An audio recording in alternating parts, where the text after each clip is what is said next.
Ал маселени азыр биз генплан кандай кылабыз, каяктан акча каражатын баарын карап чыгып турганбыз. Ошону карайбыз. Ким Азиз мырза? Бишкектен алып атат. Мындай кылалы, сизге мен кылам. Бул өзү негизи Бишкектин эле чекесинде турган. Ошондой экен да. Сокулукка алыс мисалы. Давайте өткөрүп бергиле. Акчасын канча 4-5 миллион сом керек экенбиз. 4-5 миллион сом чечип бергиле давай. Буяка.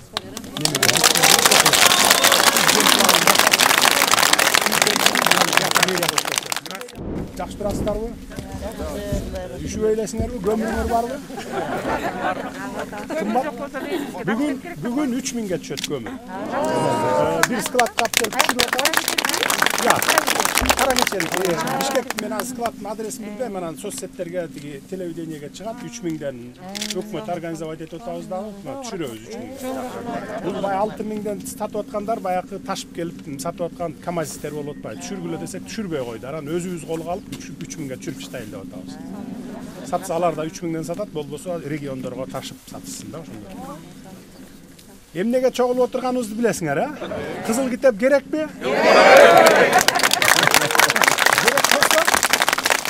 Керек болсо анда мындай. Биз бул ТЭЦти ишке киргизебиз. Мына жакын арада иш башталат, жаңы ТЭЦ курулат, газ менен иштеп чыга турган, электр энергия иштеп чыга турган ТЭЦ болот. Жакында баштайбыз. Буюрса 500 мегаваттык. Буюрса эмки жылдын аягына чейин, болбосо аркы жылдын ортосуна чейин ишке кирип калат. Анан бу жерде кичине шум болот. Шум болгондо анан бу жакын турган үй бүлөлөр анан кийин претензия койбосоңор болду. Анан бүгүн Кызыл китеп алып туруп, анан эмдиги жыл анан кайра митингге чыгабыз, анан токтоттулар дебесиңер болду. Биз ТЭЦ бизге керек. Бүгүн мына дефицит электр энергия, суубуз жок. 10 жылдан бери бир ТЭЦ курулбаптыр. Анын баарын көрүп атасыңар, билип атасыңар мынакей. Бүгүн импорт кылып атабыз электр энергияны. Анан ошон үчүн биз ТЭЦтерди салабыз, Кара Балтага салабыз, мини гэстерди салып атабыз. Азыр 10 чакты мини гэстерди өзүбүздүн күчүбүз жеткен. Ошон үчүн бүгүн мен өкмөткө тапшырма берем. Ушул жуманын аягына чейин токтому чыгат. Андан кийин аркы жумада энергетиктер калган документтерин жасап туруп, анан Кызыл китебиңерди бере баштайт.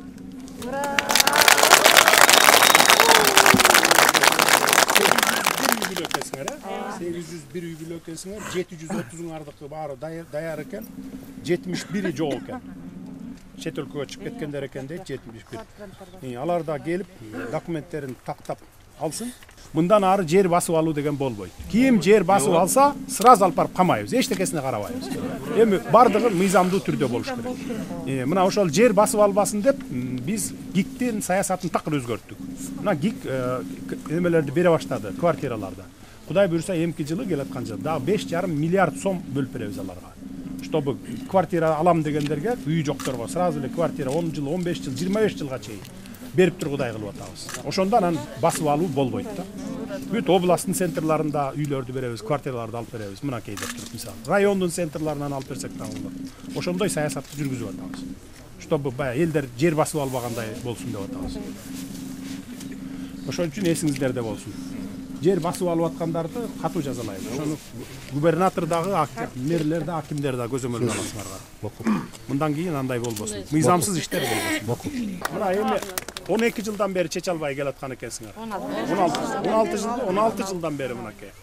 Мындай мурдакы бийликтердин чалып кеткен боткосу бул силердин эле участок эмес. Бүтүндөй республика боюнча. Ошону четинен биз иреттеп коюп келатабыз мынакей. Бардыгын эми бардык тармактарда бул силердин жер участогу эле эмес, бүт эле мамлекеттик министрликтерде бар, областтарда бар, район, айыл өкмөттөрдө бар, тоо кен тармагында бар, бүт баары тең. Мына бир эле музейди, Кудай буюрса 4-5 күндөн кийин музейди да ачабыз.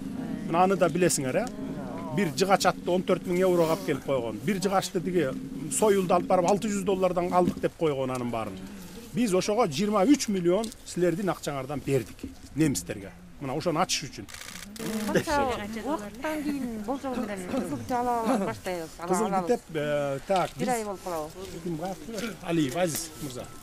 Болжол менен дейм да. Бүгүн эртең кечке чейин токтом чыгарып бересиңер. Кабминдин чечимин чыгарып бересиңер. Местный власть постановление өткөрүп берет. Так, андан кийин силерге канча убакыт керек? Бизге где-то в течение где-то 3 жума. 3 жума эмнеге канчалык?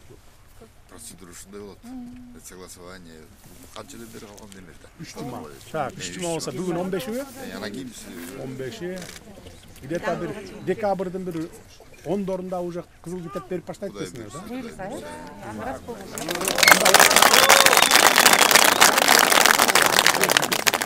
Мына жакында шайлоо билесиздер. Эми ушул алдыңкы келе жаткан 5 жылга чейинки акыркы саясий процесс. Ушул шайлоодон кийин бүттү 5 жыл бою саясатты унутабыз. Жергиликтүү кеңеш да болбойт, жогорку кеңеш да болбойт, президенттикте шайлоо болбойт 5 жыл бою. Кудай буюрса экономика менен заниматься этебиз. Эми болду, 30 жыл саясат менен жүрүп чарчадагандай деле болду. Шайлаганда мына акчага шайлабагыла. Акча бергендерди кармап бергиле тескерисинче. Мына могул акча таратып атат деп, бул силердин милдетиңер. Бул меники эмес. Силердин патриоттук милдетиңер. Анткени силер көпсүңөр, биз бир кишибиз. Баарын көзөмөлдө отура албайсың. Анан силер болсо эл арасында жүрөсүңөр. Силер өзүңөр токтотушуңар керек.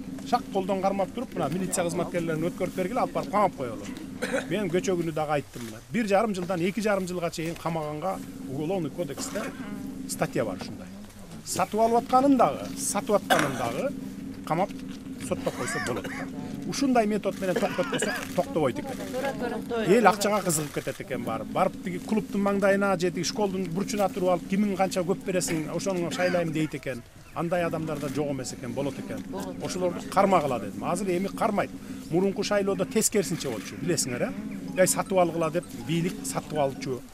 Адым ресурсту иштеткиле деп аким губернаторду күнү түнү дебей чуркатчу мугалим врачтардын баары. Мен тескерисинче кылып атам. Жок, бирөөң эгерде аралаша турган болсоң, кызматтан кетесиң. Мына акимдер кетип атат, мэрлер кетип атат. Кече жакында ректорун алды, Ошкунун ректорун. Мугалимдерин алып салды, эмне үчүн сен студенттерди сабак учурунда тиги немеге алып барасың деп. Партиянын чогулушуна алып барасың деп. Ошон үчүн мына ушундай метод менен токтотушубуз керекпиз. Мындан ары таза шайлоодо сатып алам, анан адым ресурс иштетип туруп көбүрөөк добушту алам деген понятие жок болуш керек. Элдин өзүнүн немесине эркине коюп коюш керек. Кимге шайласаң ошого шайла. Эл өзү билет. Эми 30 жылдан бери шайлоодо жүрүп билип калдыңар, кимди шайлаш керек экен, кандай шайлаш керек экенин деле билип калдыңар. Эми жаңылбайт болушуңар керек деп мен ишенип турам. Президент, сиз келип биздин маселебизди чечип атканыңызга чын жүрөктөн жалпы элдин атынан ыраазычылык билдиребиз. Буга чейин биз 16 жылда мурунку 4-5 президентке да кайрылганбыз, бирөөнөн дагы тыңгылыктуу жооп болгон жок. Анан мына сиз бир жолу келдиңиз, энергетика министрлигине тапшырма бердиңиз. Доскул Жумагулович менен аябай байланышып, бизге ушул министрге дагы чоң ыраазычылык билдирип кетем, жалпы элдин атынан. Мына жаныңызда турат министр. Көп жардам беришти, сиздин бирөө сөзүңүздү эч ким эки кылган жок. Бардык жагынан баары жакшы болду. Бардык ошо бизге чуркаган тиешелүү кызматтардын баарына чоң рахмат. Сизге Алла ыраазы болсун мына. Чыныгы элдик президент ошентип элдин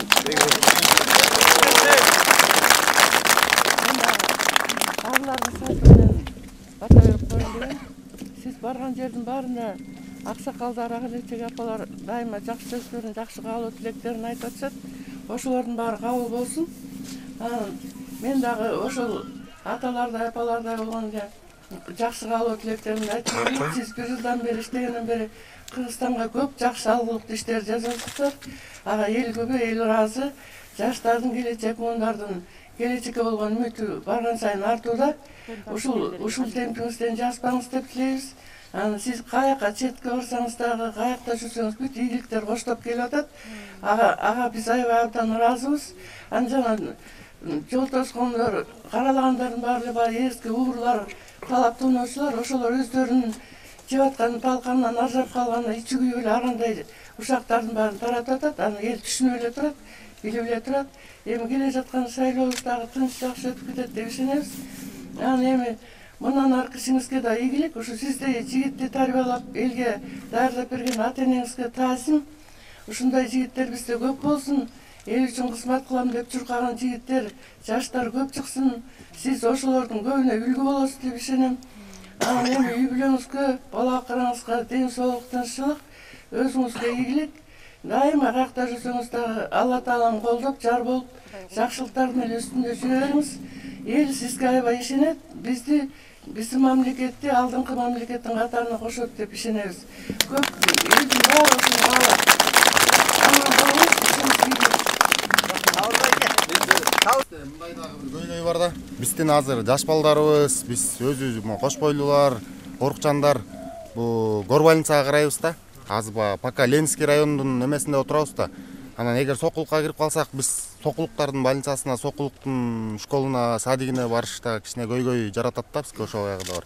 Анан колдон келсе бир чечип берсеңиздер, могу шаарга эле караганыбыз бизге кичине жакшыраак болуп атат да. Сокулукка мейлибиз ба? Сокулуктан ала берелик. Көбүнчө жайгашканы ушунда болуп атат. Биз бул эмес, дагы бир-эки конуштар убагында Чүй областына берилген болчу да жерлер. Биз айтып атабыз бүгүнкү күндө бергиле бизге, биз алганга даярбыз. Бир гана бир талап болуп атат. Бул деген азыр Сокулук аким менен да сүйлөштүк. Ген планын чийип бергиле, бир чыгым кылып туруп, бир 4 миллионго жакын, 5 миллионго жакын акча каражат болот экен. Чийип туруп бизге Бишкекке өткөрүп бериле болду. Бизге өткөрсө эле биз ошо общий ген планга Биз эми азыр соңгуч Жо, ушул жерде. Шаардын эле четинде туруп атпайбы? Соңгуч бул дагы баягы өткөндө сиз келгенде айткан го, баягы мэр Байлоо деген мезгилде токтом чыгарып салган экен да. Азыр эми биз аны эмне менен Абегаш менен сүйлөштүк, Икылкынбаев менен анын маселени карап чыгайлы. Эгер болсо бизге деле удобный болот экен. Ал маселени азыр биз ген план кандай кылабыз, каяктан акча каражатын баарын карап чыгып турган. Ошону карайбыз. Бишкектен алып атат. Мындай кылалы, сизге мен кылам. Бул өзү негизи Бишкектин эле чекесинде турган. Ошондой экен да. Сокулукка алыс мисалы. Давайте өткөрүп бергиле. Акчасын канча 4-5 миллион сом керек экенбиз. 4-5 миллион сом чечип бергиле давай. Буякка.